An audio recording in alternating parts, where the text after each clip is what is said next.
A lot of history there.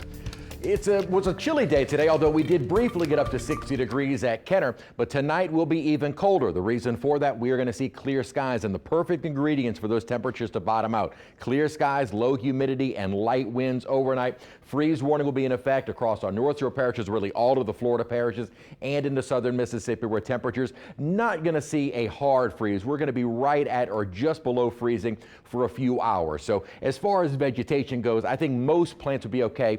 Good idea to protect them or bring them inside if you can. That is only for the North Shore. South Shore temperatures will not be that cold. At the moment, a lot of sunshine today, but as that sun goes down, we will watch that temperature quickly start to drop. Now at Kenner and in the metro area, the temperature usually a little bit slower to fall. Outside of the city, though, those temperatures are going to start to bottom out as soon as we get into the later evening hours. 60 degrees was our high today, well below the average. We're going to be closer to average during the day tomorrow, and then probably above average for the rest of the weekend on into the weekend. All of our cloud cover is now well down to the south, but notice over central and west Texas, a little high cloudiness. That will start moving over us by maybe overnight tonight, but more so during the day tomorrow. Now these are more high and mid-level clouds, so not overcast skies tomorrow, but we'll call it partly sunny with this high cloudiness moving in during the day tomorrow. Our current temperatures, it is not 37 degrees in Houma, in the 50s outside, but it's going to start feeling like the 30s come shortly as those temperatures really start to bottom out with very light winds outside,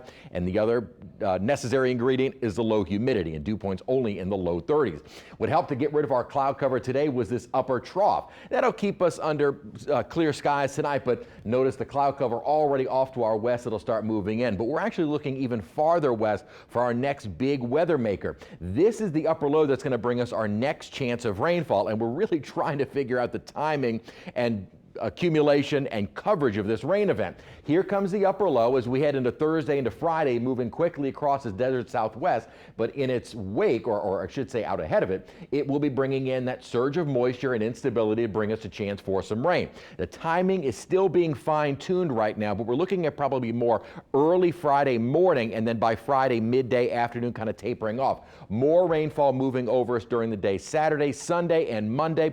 Another upper trough that'll bring in another surge of colder air, and temperatures drop once again by next week. So our rain chances right now, and this keeps changing as we get a little bit closer, but now as we're a bit closer to that event, some of our high resolution models are starting to come in, so we're getting a better idea. I think much of the day Thursday will be dry. 40% chance maybe late evening and night. Most of our rain comes in during the overnight, but a lot of that may linger into the morning and possibly early afternoon of Friday. Then the rest of the day Friday, about a 40% chance, so rain tapering off. Those rain chances pick up again on Saturday, start tapering off early Sunday, and then heading into next week, much drier. As far as rainfall accumulation, if you remember I was showing you this graphic yesterday, models had indicated maybe 3 to 5 inches. They've started to back down now, only about 2 to 3 inches of rainfall, maybe some localized heavier amounts, but that even would be fairly isolated. So for Thursday in into Friday, the risk of any flooding rain is just off to our west and moving closer to us. Then Friday and into early Saturday,